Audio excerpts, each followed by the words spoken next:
Sea el nombre de nuestro Señor Jesucristo, y como cantábamos, Él es santo, Él es digno de ser alabado, de ser exaltado.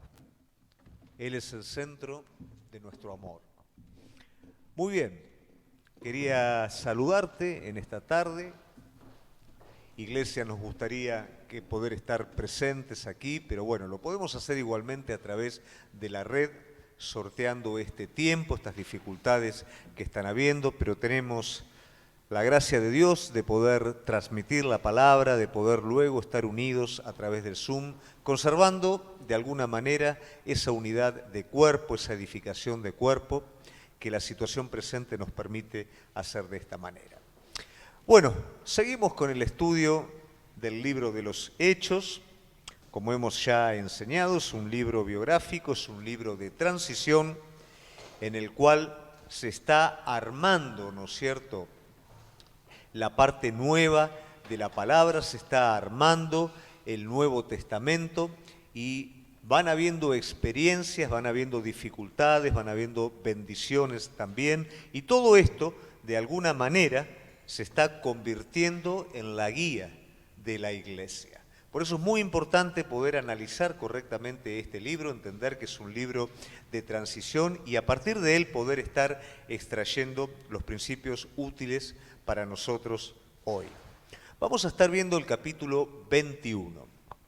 Este capítulo probablemente al final te va a hacer recordar esas películas, viste, que vos te quedás con ganas de más, que al final decís, no, ¿cómo va a terminar así? Bueno, va a terminar, ¿no es cierto? Y vos te vas a quedar con ganas de más. Y eso está bien, porque la semana que viene vamos a seguir, ¿no? Pero vos vas a decir, no, no me dejes acá con esto. Bueno, va a ser así el capítulo 21. Bueno, hay puntos que son importantes en este capítulo, ¿no? Es muy interesante porque alguno de los puntos es, por ejemplo, la interpretación correcta de la dirección del Espíritu Santo. Viste que a veces nos cuesta entenderlo, suponemos que es una cosa, termina siendo otra. Bueno, aquí vas a ver que sucede algo parecido, pero por supuesto el apóstol Pablo le va a dar la interpretación correcta a la guía del Espíritu Santo, y aunque para muchos autores hay un conflicto, no es tan así. No hay un conflicto, no hay una contradicción, sino que hay una suerte de interpretación respecto a la guía que el Espíritu Santo le va a dar al apóstol. También vamos a ver el principio del cuerpo de Cristo y qué necesario que es. Qué necesario cuando Pablo junto con el resto de los discípulos llega a algún lugar y ahí están los discípulos que lo esperan a él, ¿no es cierto?, que se encuentran, que se recrean entre ellos, se cuentan testimonios. Ahí vemos lo importante que es el cuerpo. Y también vamos a ver algunos conflictos que suceden cuando Pablo ya va a llegar a esa parte de la visión que es tan importante para él, que es llegar a Jerusalén. Uno ahí está esperando de alguna manera, ¿no es cierto?, algo, una recepción hermosa, una entrada triunfal, por así decirlo, pero vamos a ver que no es tan así. Bueno, todo este condimento un poquito hace el capítulo 21 y juntos vamos a tratar de seguirlo y lo vamos a estar estudiando en el día de hoy. Así que bueno, abrimos nuestra Biblia, por supuesto, ni te pregunto, seguramente trajiste el cuadernito, la virome, que es necesario para poder tomar todas las anotaciones necesarias. Capítulo 21 y empezamos con el versículo 1 y dice así la palabra de Dios. Después de separarnos de ellos, zarpamos y fuimos con rumbo directo a Cos y al día siguiente a Rodas y de allí a Pátara, y hallando un barco que pasaba a Fenicia, nos embarcamos y zarpamos. Al avistar Chipre, dejándola a mano izquierda, navegamos a Siria y arribamos a Tiro, porque el barco había de descargar allí. Ahí tenemos el primer destino. Tiro es una ciudad, es un lugar portuario. Ya estamos en el tercer viaje del apóstol Pablo y vemos que todo el itinerario de Pablo son pequeñas ciudades, ¿no?, al sur. Vamos al 4, dice, y hallados los discípulos, nos quedamos allí 7 días y ellos decían a Pablo por el Espíritu que no subiese a Jerusalén. Nos vamos a quedar con el versículo 21, el capítulo 21, versículo 4, y aquí vemos un poquito, ¿no es cierto?, lo que es la iglesia.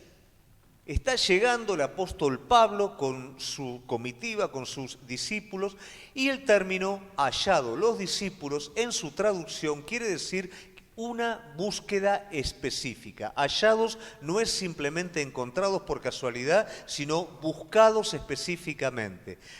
Llegar, ¿no es cierto?, a Tiro no era como decir, bueno, vamos a una esquina y encontramos una iglesia porque están los carteles, porque ya te das cuenta que es una iglesia. No. Los discípulos se juntaban en las casas, no había gran multitud de cristianos, o sea que hallar en un lugar discípulos, ¿no?, esas pequeñas iglesias que comenzaban a surgir, era muy difícil, pero por supuesto, una vez que eran encontrados, muy reconfortantes. Pablo dice, volvemos de nuevo, no es Pablo, es Lucas, ¿no? Nos quedamos allí, como ya hemos aprendido, él se incorpora, ¿no es cierto?, en el relato, 7 días, se han detenido, se han estado edificando como iglesia, se han estado contando testimonios durante 7 días y decían a Pablo por el Espíritu, acá es donde empieza un poquito lo que hablamos, el conflicto de la interpretación. Ves que Espíritu está con mayúscula, entonces quiere decir que el Espíritu Santo estaba dando un mensaje, ¿no? Y estos hermanos le dicen a Pablo que no suba a Jerusalén, guiados por el Espíritu. Pero como dijimos anteriormente, Pablo tiene una visión específica respecto a Jerusalén por varios motivos. Primero, él tiene una tremenda carga por sus compatriotas judíos. Esta carga es tan grande que Pablo está dispuesto a renunciar a aquello que más quiere. Él está dispuesto a hacer maldición a sí mismo para que sus compatriotas sean salvados. Por otro lado, Pablo quiere llegar y quiere compartir la fiesta de Pentecostés juntos. Y también Pablo quiere achicar la brecha que hay entre judíos y gentiles. No nos olvidemos que los dos polos más fuertes de predicación son Jerusalén y Antioquía. Jerusalén, toda la iglesia es judía. Antioquía es una iglesia gentil. Están habiendo dificultades. Se está formando la iglesia. Para juntar judíos y gentiles se hace muy pero muy difícil. Recordemos que toda la comitiva de discípulos que acompaña a Pablo son representantes de las distintas iglesias gentiles que llevan una ofrenda para Jerusalén, que está pasando momentos de persecución, momentos de necesidad, y esto de alguna manera es estratégico para achicar un poco la brecha. Por ese motivo Pablo entiende que tiene que ir a Jerusalén, pero el conflicto está en que los discípulos aquí le están diciendo por el Espíritu que no baje a Jerusalén. ¿Cómo resolvemos este problema? Vamos a seguir con el relato. Cumplidos aquellos días, salimos acompañándonos todos con sus mujeres e hijos hasta fuera de la ciudad. Y puestos de rodilla en la playa oramos y abrazándonos los unos a los otros subimos al barco y ellos se volvieron a sus casas. Ahí tenemos el cuerpo. Vos prestás atención, no fueron solamente los hombres, las personas mayores, fueron los hombres con sus esposas y sus hijos. Todos acompañaron a Pablo y a sus discípulos para despedirlos. Todos los abrazaron, todos lloraron. Eso es el cuerpo de Cristo. Probablemente nosotros nos acostumbramos y a veces hasta de alguna manera descuidamos lo que el cuerpo de Cristo nos brinda. Pero qué importante que es cuando uno está en el extranjero. Nosotros, por ejemplo, cada vez que viajamos allí a Mozambique y nos recibe la iglesia local, nos reciben discípulos, ¿no? Y ancianos de la iglesia local y nos encontramos con ellos. Qué hermoso que es, en un lugar donde se habla otro idioma, donde es otra cultura, donde vos vas a aquel lugar porque tenés un propósito de parte de Dios y te encontrás con el cuerpo de Cristo y allá nos hospedan hasta que luego podemos ir a la provincia donde estamos específicamente trabajando. Eso es reconfortante. A veces no se valora porque nosotros tenemos la iglesia a 1 o 2 cuadras, vamos, ya estamos acostumbrados, pero el cuerpo de Cristo es fundamental. Muy bien. Y nosotros completamos la navegación saliendo de Tiro y arribando a Tolemaida y habiendo saludado a los hermanos, nos quedamos con ellos un día. Ahí tenemos otro grupo más, ¿ok? Qué lindo que es, dejamos un grupo de hermanos, dejamos el cuerpo acá y nos encontramos con otra parte del cuerpo y ahí, por supuesto, un día entero contándonos las cosas. Vos imaginate que acá la iglesia está empezando. Vos imaginate lo que es para ellos recibir la información del crecimiento de los discípulos, de cómo el Señor está haciendo cosas nuevas, cosas milagrosas, cómo se está extendiendo el Evangelio. Eso era una necesidad básica. Como hoy por hoy el cuerpo de Cristo es una necesidad básica para cada hijo de Dios. A veces pensamos o creemos que nosotros solo podemos y eso es un grave error. Si el enemigo logra correrte del cuerpo, correrte del rebaño, es allí donde con mayor facilidad te alcanza. Vos necesitas de tu hermano, vos necesitas de cada miembro del cuerpo de Cristo, porque de esa manera juntos nos edificamos en Él. Al otro día saliendo Pablo y los que con él estábamos, Lucas, por supuesto, fuimos a Cesarea y entrando en casa de Felipe el evangelista, que era uno de los 7, posamos con él. Esto es bárbaro. Este versículo tiene encerrado una puesta a cuenta, de alguna manera, del apóstol Pablo, ¿no? Felipe era uno de ¿qué? Uno de los 7 diáconos. Ahora Felipe es evangelista, pero era uno de los 7 diáconos. ¿Quién otro era mejor dicho, de los 7 diáconos? Esteban. ¿Quién asintió la muerte de Esteban? Pablo. Esto hace 23 años atrás. Ahora bien, hay un ajuste de cuenta. ¿En qué sentido? Qué bueno que es cuando el Espíritu Santo permite que aquellas cosas que quedaron inconclusas en el camino se resuelvan de nuevo. Hoy leía justamente en otro estudio un autor que señalaba cómo es necesario que cada una de las cosas sea juzgada por la verdad de Cristo en nuestras vidas, antes que estemos en la presencia del Señor. Y ese juicio se presenta de esta manera: situaciones inconclusas que se nos da la oportunidad de poderlas resolver. Felipe, imagínate, este es el que mató a mi mejor amigo, o a mi buen amigo, o aquel que trabajaba conmigo en la obra del Señor. Es cierto, pero ahora el Señor transformó su vida y es un apóstol de Jesucristo. Y ahora los dos tenemos la misma meta, crecer a imagen de Cristo. Y yo me lo imagino a Pablo, ¿no?, largándose a llorar, diciendo: Felipe no sabía lo que hacía, no tenía idea de lo que estaba haciendo. Y esa situación completamente sanada delante de Dios. Es importante que seamos sensibles en cosas inconclusas que quedaron en nuestra vida, cuando el Espíritu Santo nos lleve nuevamente a esas situaciones para que finalmente esas situaciones definitivamente se cierren. Esto es un poquito lo que pasó. Este tenía 4 hijas, doncellas, que profetizaban. Viste que muchos dicen que Pablo era machista, que no dejaba que las mujeres hicieran nada. Bueno, ahí tenés, las 4 doncellas. Y este profetizar no era simplemente el término o la acepción que se hace de predecir el futuro, sino profetizar también era predicar. ¿Qué quiere decir? Felipe evangelista, probablemente sus hijas también, ¿no es cierto?, evangelistas, profetizaban, predicaban la palabra. Y permaneciendo nosotros allí algunos días, descendió de Judea un profeta llamado Agabo. Este sí es un verdadero profeta, ¿no es cierto? Porque Agabo, hace aproximadamente 11 años atrás, es el que profetiza la persecución, ¿no es cierto?, la necesidad, el hambre que iba a venir en Jerusalén. Entonces es un profeta certificado, por así decirlo. ¿Por qué? Porque lo que profetiza se cumple. Entonces, este hombre de Dios viene a traer una profecía. ¿Te acordás que los discípulos qué le aconsejaron a Pablo? Que no bajara a Jerusalén, aconsejado por el Espíritu Santo. Ahora viene un hombre de Dios con una palabra, que es Agabo,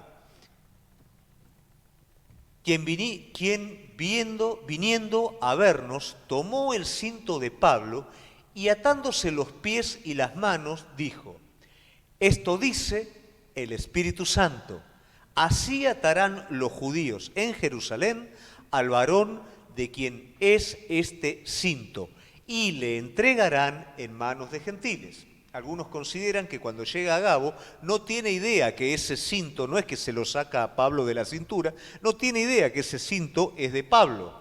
Pero él, guiado por el Espíritu Santo, está diciendo lo que va a pasar. Al dueño de este cinto lo van a atar de esta manera.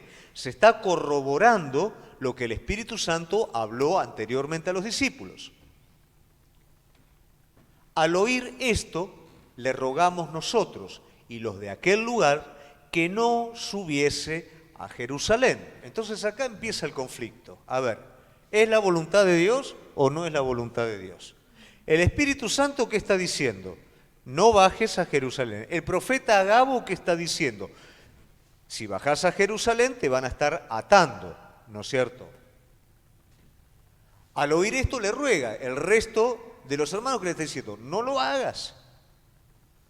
Entonces Pablo respondió, ¿qué hacéis llorando y quebrantándome el corazón? Porque yo estoy dispuesto no solo a ser atado, mas aún a morir en Jerusalén por el nombre del Señor Jesús. Está bien, pero ¿podría acaso esto haber sido una buena intención de Pablo y de alguna forma Pablo estar en conflicto con lo que Dios quiere hacer con él? Pablo es una persona que por supuesto también escucha al Espíritu Santo de Dios. Pablo es una persona que tiene una recepción correcta. Y acá no tenemos un problema de rebeldía, de hacer o no la voluntad de Dios, sino que acá lo que tenemos es un problema de interpretación. Es cierto todo lo que va a atravesar el apóstol Pablo, pero acá la dirección de Dios tiene que ver no con un mandato, sino tiene que ver con algo preventivo. Preventivo en el sentido de decir, Pablo, esto es lo que va a pasar cuando vos bajes a Jerusalén. No le está diciendo no bajes, le está diciendo esto es lo que va a ocurrir. Ahora, es fácil interpretarlo desde el otro lado, ¿no es cierto? Si va a ocurrir esto, entonces no bajes. Pero no es eso lo que el Espíritu Santo está queriendo decir, sino que simplemente está queriendo avisar a Pablo de antemano para que él no se desanime. Él tiene mucho anhelo de llegar a Jerusalén, de encontrarse, ¿no es cierto?, de pasar Pentecostés, de encontrarse con la iglesia madre. Él anhela eso, pero Pablo, mira que vas a tener problemas cuando bajes allá. Ahora bien, ¿en qué nos basamos? Porque para apoyar una posición tiene que haber, ¿no es cierto?, en la palabra de Dios, versículos que estén confirmando. Filipenses 1:12, si lo tenemos ahí lo vamos a estar leyendo, dice, Pablo dice, quiero que sepas, hermanos, que las cosas que me han sucedido han redundado más bien para el progreso del Evangelio. A ver, el 13, si podés, el 13 también. Si se puede, si no, no te hagas problema. De tal manera que mis prisiones se han hecho patentes en Cristo, en todo el pretorio y a todos los demás. Y luego dice que los hermanos cobraron ánimo, ¿no es cierto?, para predicar aún más el Evangelio, siendo que Pablo estaba preso. ¿Qué quiere decir? Que esta situación, que ya está predicha, ¿no es cierto?, redunda en la obra de Dios, a un crecimiento mucho mayor. Luego tenemos Hechos 20, 22 y 23.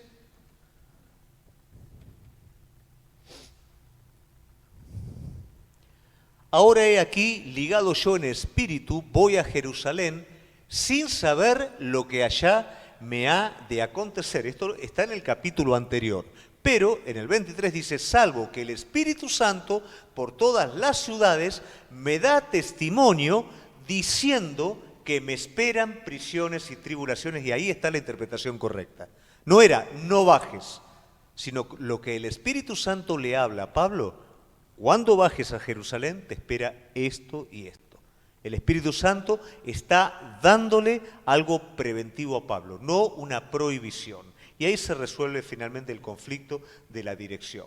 Muchas veces ocurre en nuestra vida una mala interpretación respecto a lo que Dios quiere estar hablándonos. De alguna manera, la buena intención de los discípulos jugó un poquito esa mala pasada, queriendo cuidar, queriendo proteger a Pablo, ¿no es cierto? De alguna manera lo están quebrantando. Pablo sabía lo que le esperaba, pero también sabía que tenía una visión de parte de Dios para cumplir. Muy bien. Volviendo ahora al 21:13, dice, entonces Pablo respondió, ¿qué hacéis llorando, quebrantándome el corazón? Porque yo estoy dispuesto no solo a ser atado, mas aún a morir en Jerusalén por el nombre del Señor Jesús. Pablo no tiene por estima su vida, dice la palabra de Dios, para él mismo, ¿no? O sea que él no se quiere reservar. Tampoco él, lógicamente, quiere hacer cualquier cosa, pero él está dispuesto a llegar a las últimas consecuencias hasta concretar todo aquello que Dios le mandó hacer. El 14 dice, y como no le pudimos persuadir, aquí está Lucas también, qué tremendo, ¿no? Porque se entiende que Lucas también es una persona guiada por el Espíritu Santo.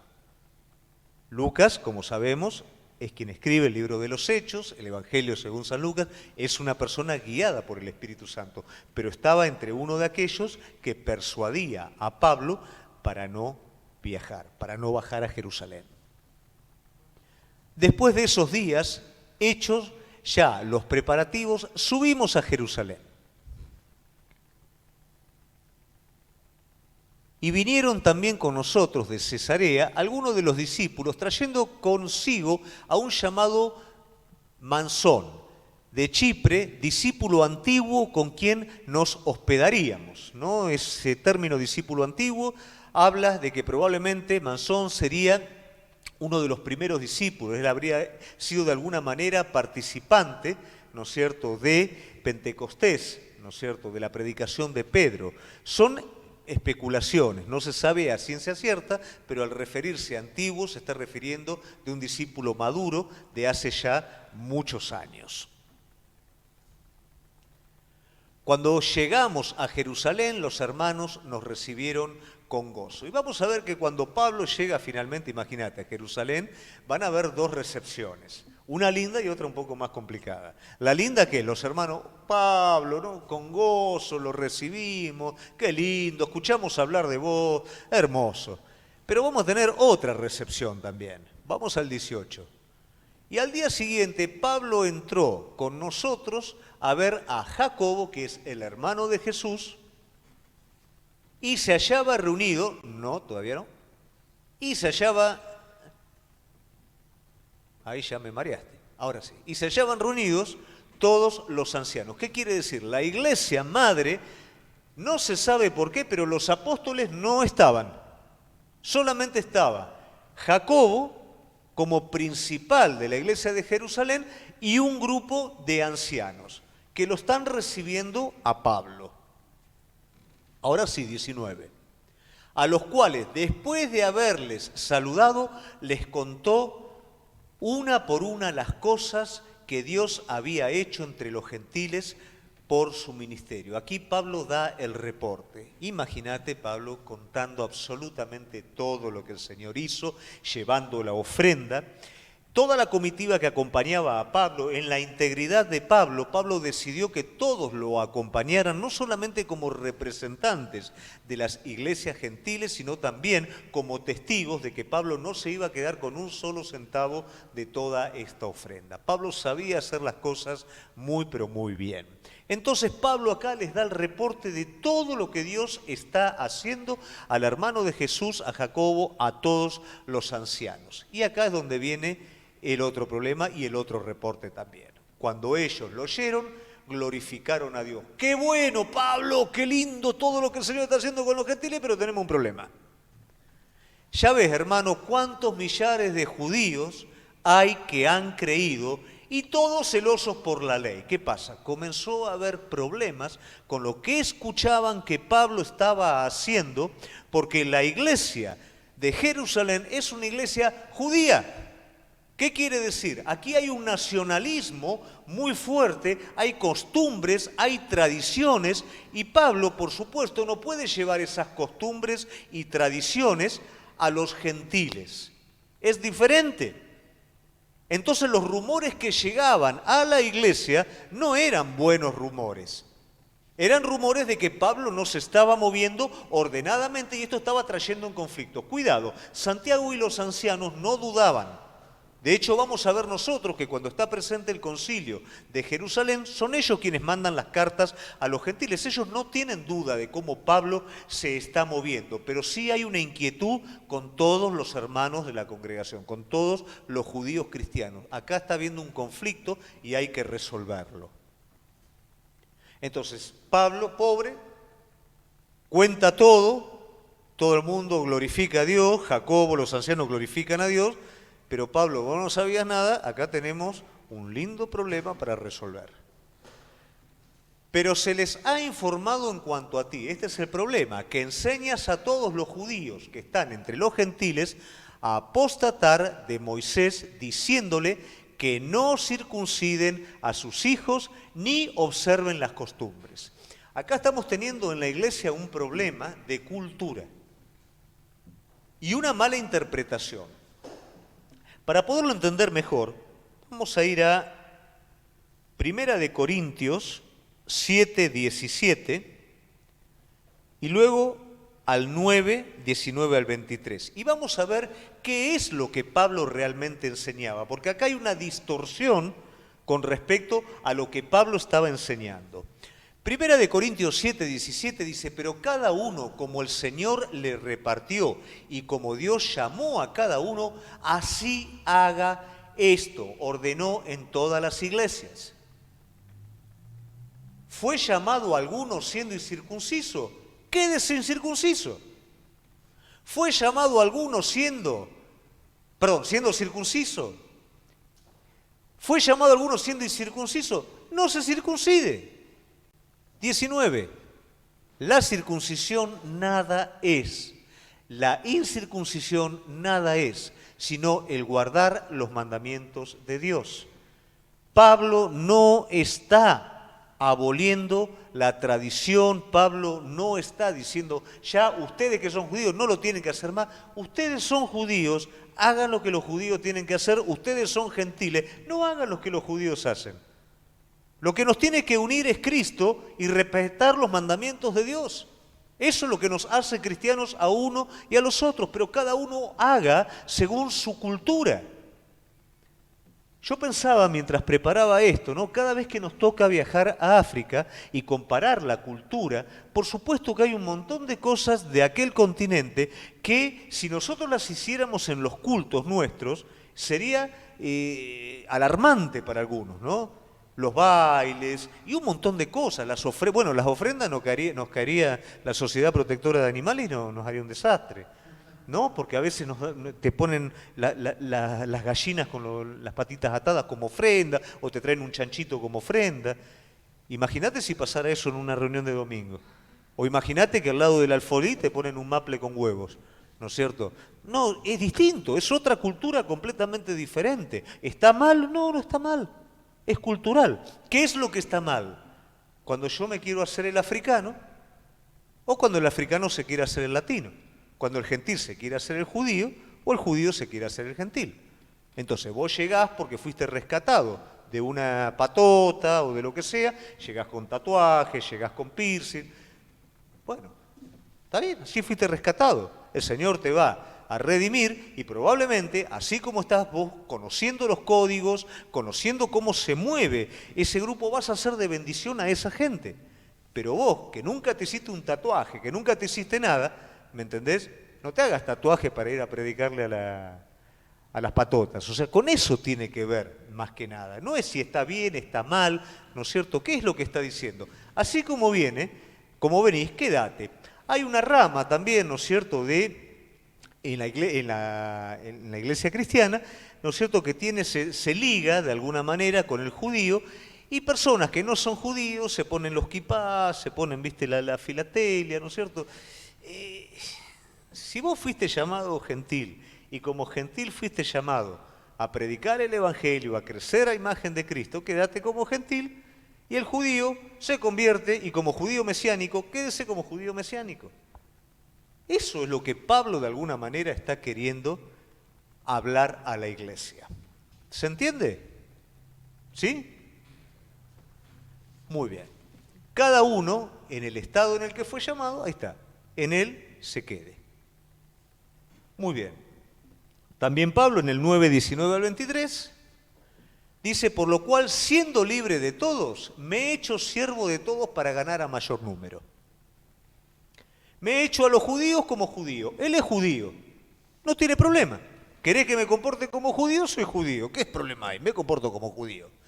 Para ganar a los judíos, a los que están sujetos a la ley, aunque yo no esté sujeto a la ley. ¿Qué quiere decir?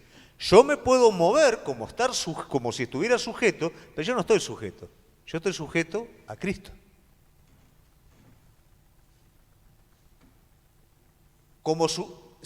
A los que están sin ley, como si yo estuviera sin ley, no estando yo sin ley de Dios, sino bajo la ley de Cristo, para ganar a los que están sin ley. Me he hecho débil a los débiles para ganar a los débiles, a todos me he hecho de todo para que de todos modos salve a algunos. Y 23, esto hago por causa del Evangelio para hacerme copartícipe de él. Con todo esto, Pablo lo que está haciendo es reforzar de alguna manera su argumento. Él no está pervirtiendo de ninguna manera el nacionalismo judío, la ley de Moisés. Él no está haciendo nada de aquello a lo cual se lo está acusando. Muy bien. Pero se les ha informado en cuanto a ti, que enseñas a todos los... Eso ya lo dijimos. ¿Qué hay pues? ¿Qué quiere decir que hay pues? ¿Qué debemos de hacer entonces?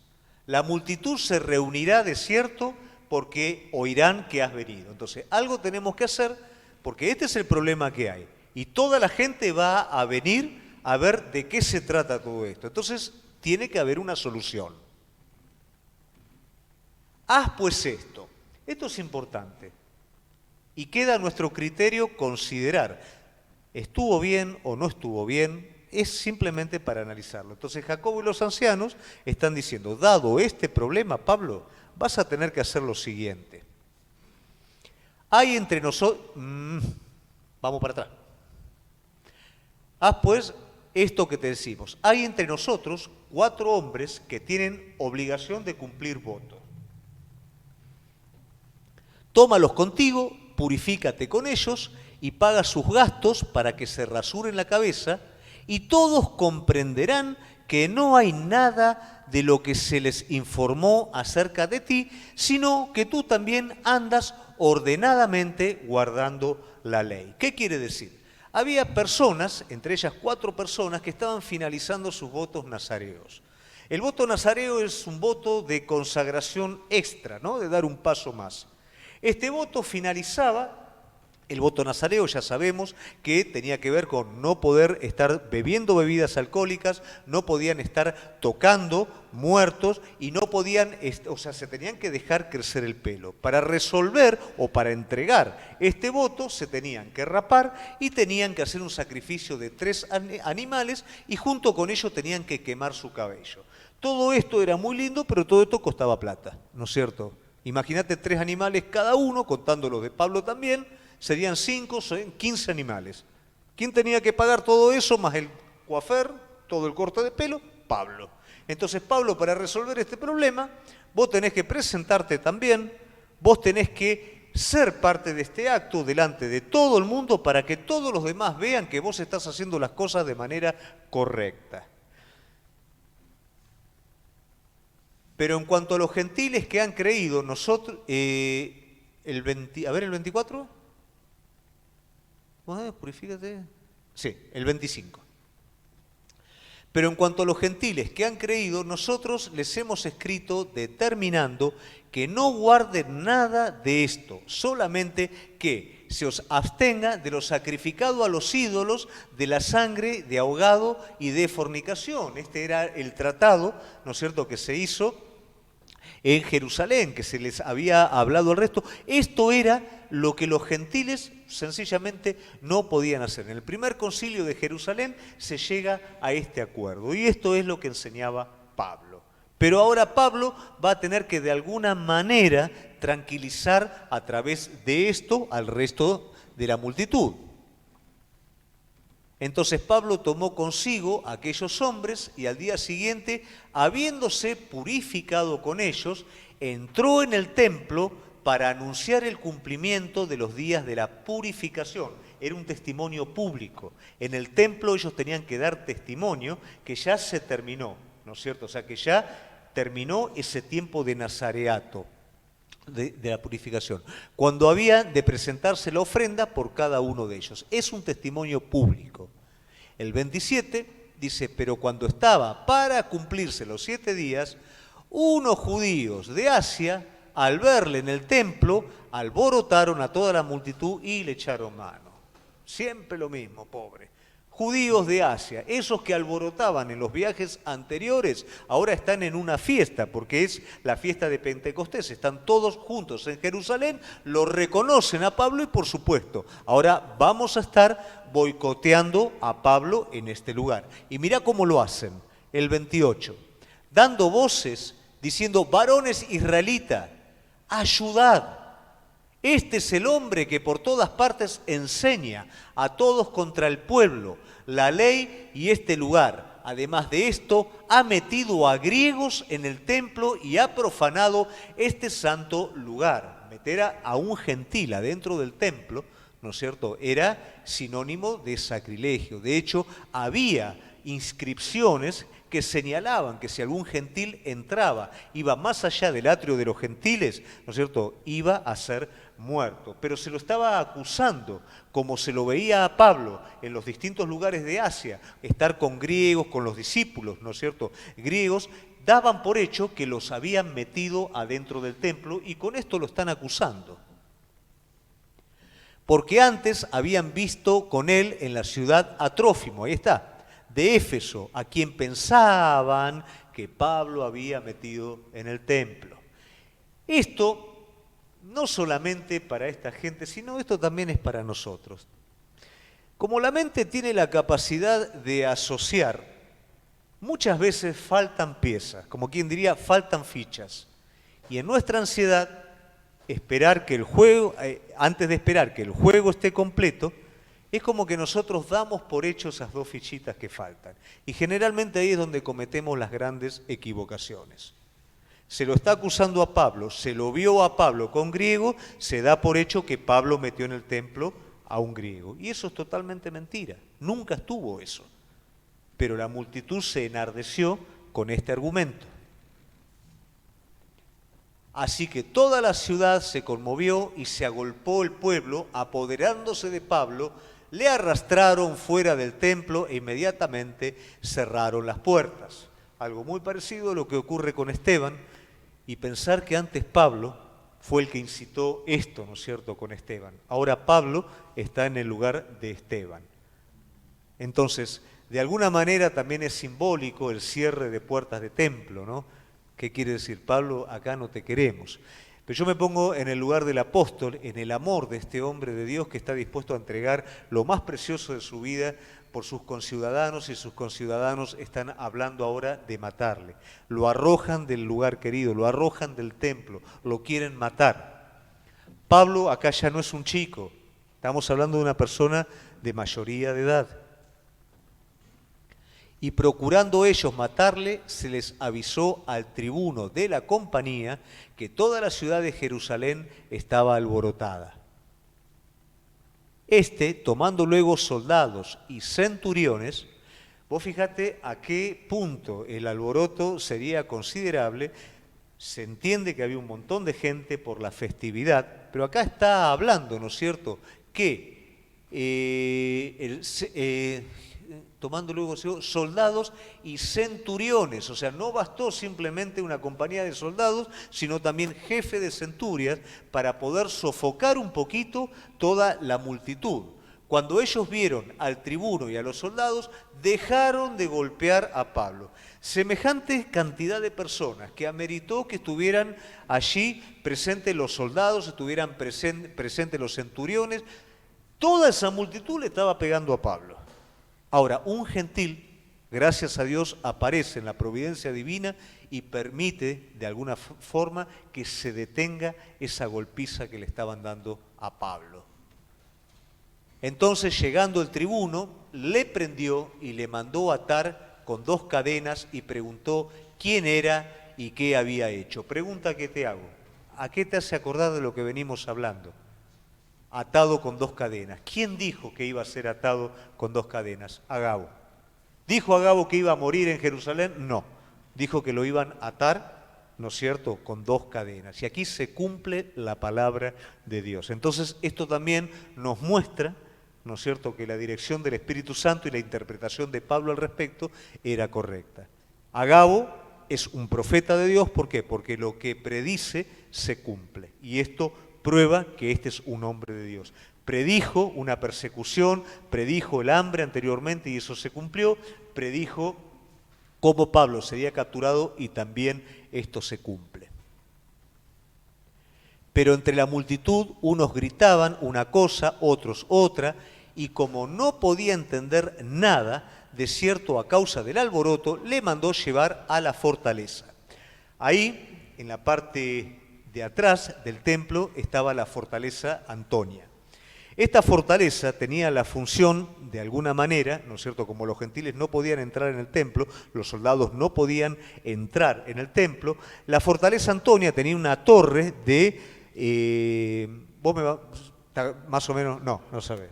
Bueno, acá tenemos un historiador que sabe bastante, pero era de una altitud considerable que permitía, sin que ellos entraran en el templo, ver todo lo que sucedía allí alrededor. Ahí es el lugar a donde lo van a estar llevando a Pablo. Y este gentil, junto con los soldados, es utilizado de alguna manera para salvar a Pablo, ¿no?, de sus mismos compatriotas. 35, al llegar a las gradas, aconteció que era llevado en peso por los soldados a causa de la violencia de la multitud. Lo levantaron directamente. Porque la muchedumbre del pueblo venía detrás gritando, ¡muera! Cuando comenzaron a meter a Pablo en la fortaleza, dijo al tribuno, ¿se me permite decirte algo? Y el tribuno dice, ¿sabés griego? No era normal que un judío supiera griego. De hecho, si era un judío de la plebe estaba mal visto, pero si era un judío de jerarquía, era sinónimo de una persona intelectual. Entonces, esto ya sorprende al tribuno, que Pablo pueda hablar griego. ¿No eres tú aquel egipcio que levantó una sedición antes de estos días y sacó al desierto los 4.000 sicarios? Bueno, acá había habido un problema anteriormente, ¿no es cierto?, que es el que relata la palabra de Dios, un egipcio, ¿no es cierto?, que había nucleado unos 4.000 sicarios, y ahí aprendí un dato importante, ¿no es cierto? ¿Sabés por qué se llaman sicarios? Porque eran revolucionarios que llevaban escondida una pequeña espadita o cuchillo que se llamaba sica o sícara, algo así, y sin que nadie supiera, mataban a los soldados romanos, ¿no es cierto? Entonces de ahí la palabra sicario, del arma y de la estrategia que ellos tenían. Hubo una revuelta, este hombre sacó al desierto 4.000 y como el tribuno no sabía absolutamente nada, asociaba que Pablo podía ser el líder de los sicarios, ¿no?